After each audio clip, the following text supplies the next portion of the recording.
Olá, vamos falar agora sobre um pouco de política. Dentro do painel do Roda Viva, a entrevista do Roda Viva foi com esse rapaz aqui, ó. Ele aí, ó. Jair Bolsonaro. O homem que de santo não tem nada, mas no nome tem Messias, né? Esse aqui é interessante. Eu fiz uma análise, tinha anotado até umas coisas aqui sobre essa reportagem. E eu vou dar crédito ao Bolsonaro, bem diferente em relação à entrevista com Alckmin, que foi um pouco mais inteligente. Eu senti que as perguntas do Roda Viva não foram tão entusiasmadas como a da entrevista anterior. Então teve coisas que foram perguntadas que poderia não ter sido perguntadas e muitas coisas votadas. Eu esperava realmente que se falasse muito em economia, política internacional, crises internas, segurança, educação. Pouquíssimos temas de grande a priori no Brasil não foram debatidos. Mas os poucos que foram perguntados e falados, Jair Bolsonaro teve aquele jeitão Jair Bolsonaro e não soube responder, não agradou, não é? Ele é o tipo de um cara que não teve muito realmente projeto, foi perguntado, não respondeu quase nada. Ele é um pouco meio confuso em questão da economia, a hora é liberal, a hora não é, a hora é estatal, a hora não é, estatista, a hora não é. Então deixa muito a observar. Sobre a anistia que foi perguntada a ele, eu não sei qual é o medo que o pessoal tem em abrir os arquivos para serem investigados.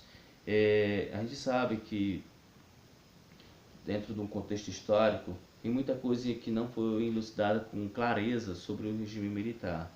E um professor meu sabe me dizer que para um homem sem o passado é um homem sem presente. E para que haja futuro é necessário ter conhecimento do passado. Então, eu faria diferente dos demais, como os outros não fizeram. Eu abriria, sim, as portas para o pessoal olhar os arquivos, né, sobre o regime e aí acabar de vez com essa polêmica do que tinha ou não desses arquivos, né. Foi perguntado sobre a economia, do plano B. Jair Bolsonaro, a gente sabe que ele não entende de economia e para piorar ele não tem um plano B. Todo mundo precisa de um plano B na sua vida, né? Uma dona de casa, um pai de família, qualquer coisa que você faça para que você não seja pego, né, na forma desprevenida, você tem que ter um plano B. E agora imagine você sendo presidente de um país desse tamanho. Não é novidade, não é segredo para ninguém que ele, com seu ministro Paulo Guedes, tem uma ideias divergentes, não concordam. Então, se eu tiver um abalo entre as minhas ideias com o meu ministro, eu preciso de uma coisa que me apoie para um plano B, para que a economia macro e todos os recursos e investimentos gerados pela economia sejam mantidos sem que ele sofra abalo.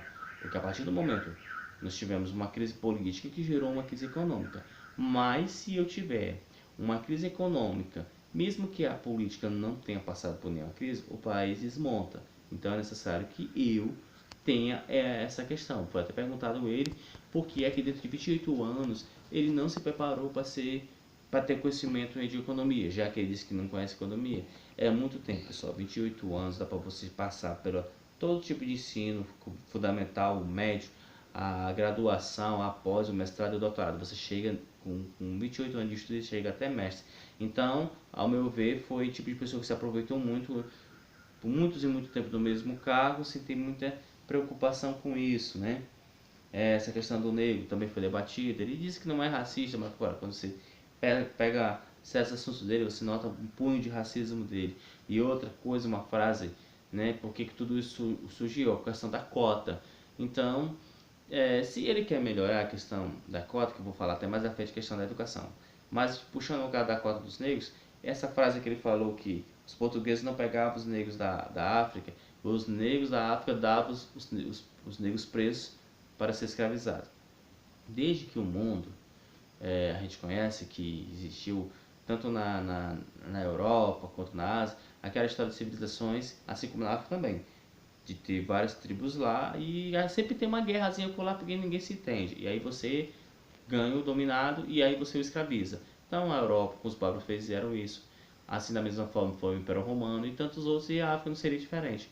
Porém, o que chama mais atenção é que a Inglaterra, né, mas começou por Portugal e Espanha e por último a Inglaterra, viram que aquele mercado era lucrativo, muito lucrativo, e começou a vender. E quando é que foi que a escravatura começou a não ser um bom negócio? Quando em 1780, com as primeiras fábricas aparecendo da Europa, e no século XVIII a Revolução Industrial, a Europa, que era líder dessa revolução, ela viu que essas colônias que havia negros poderiam ser futuros consumidores.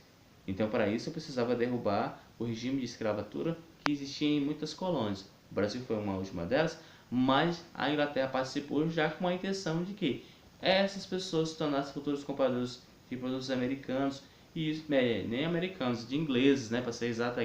Depois foi no século XX que os americanos tomaram a posição e a gente ficou escravo deles. Mas a Inglaterra foi a que começou tudo isso. Então é histórico. Então houve sim, realmente nós devemos, né, como brasileiro, esse passado vergonhoso, nós devemos realmente, digamos assim, pagar de forma o que fizemos com este povo, né? E sobre a educação, e voltando para aquele negócio das cotas, né, que puxa até a questão do negro, ó, existe realmente afrodescendente pobre e afrodescendente rico, assim como existe o branquinho pobre e o branquinho rico. Mas se eu quiser investir na educação, legal que em alguma pergunta, as perguntas fizeram sentido. Não foram do jeito que eu queria, mas Bolsonaro não soube responder elas. Da mesma forma que uma pergunta encaixou com a outra, a gente está encaixando as cotas, agora nós estamos encaixando numa pergunta que foi dita, que ele poderia melhorar na educação, né, no Ministério da Educação.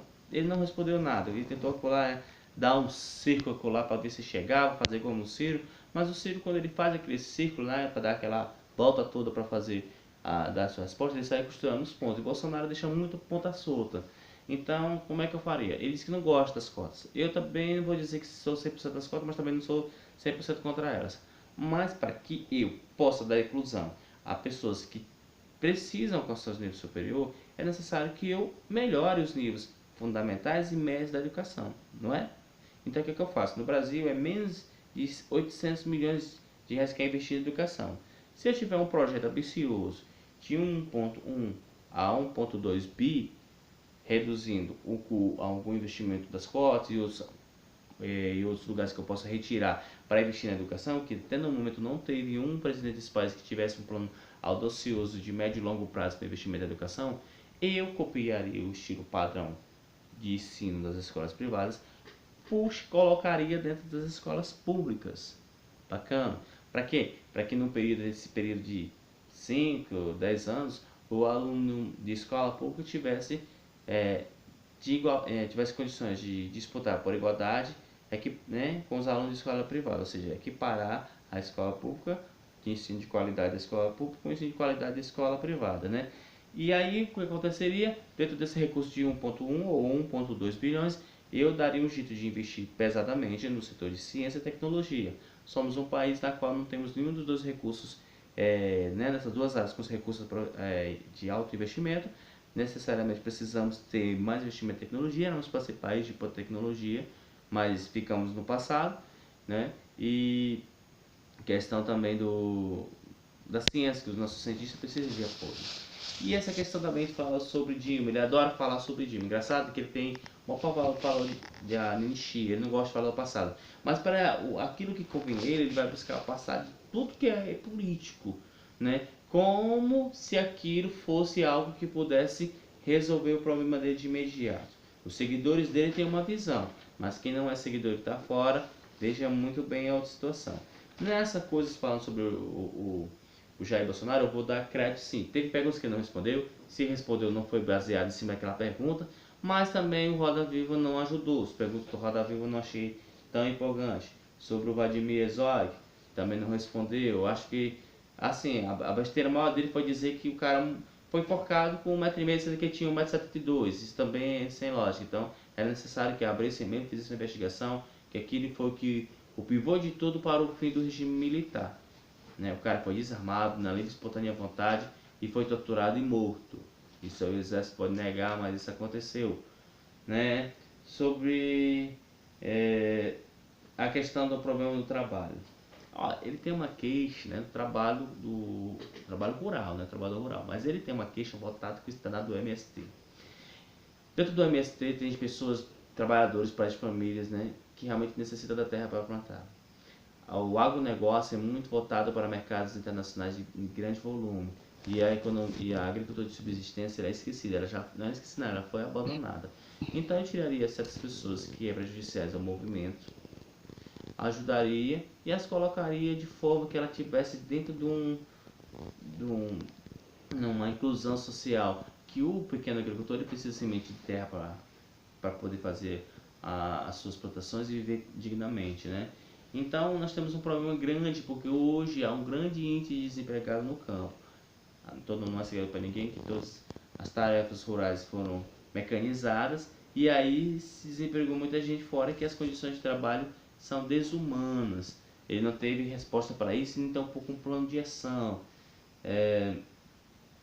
Sobre privilégio, cara, ele pegou lá com aquela repórter dizendo, não, e você ganha como? Você ganha como? Você ganha por pessoa física ou pessoa jurídica? Porque eu sei que a jurídica você paga imposto e tal. Mas ela estava falando de privilégio. Se tu quer ser um presidente diferenciado, corta os privilégios. Primeiro, aquela loucura sua de querer aumentar de 11 para 21 os ministros, essa não cola, então você tirou todo o seu repertório porque é uma coisa sem fundamento.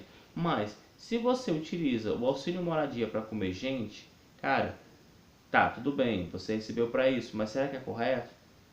Será que é correto?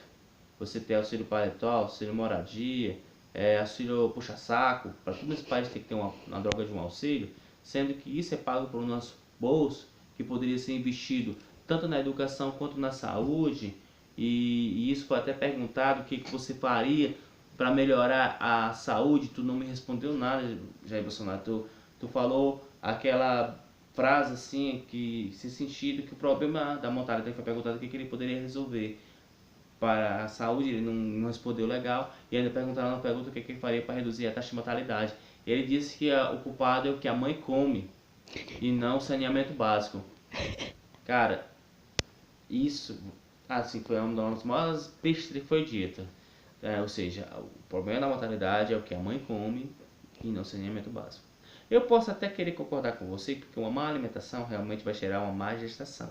Mas se eu estou com pessoas dentro de locais que não têm acesso de higienização, o chamado saneamento básico, eu propicio a mortalidade ser maior do que em qualquer outro lugar.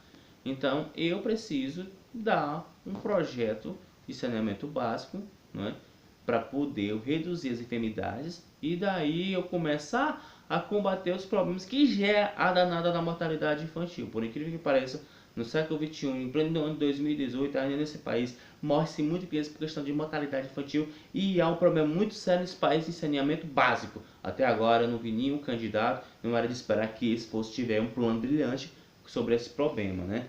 Também ficou a desejar. Foi outra pergunta interessante, porque aqui dentro de 28 anos, como deputado estadual, né, federal, né, que sendo que ele é federal, filho dele é federal e outro filho estadual, fizeram nada pelo estado do Rio de Janeiro.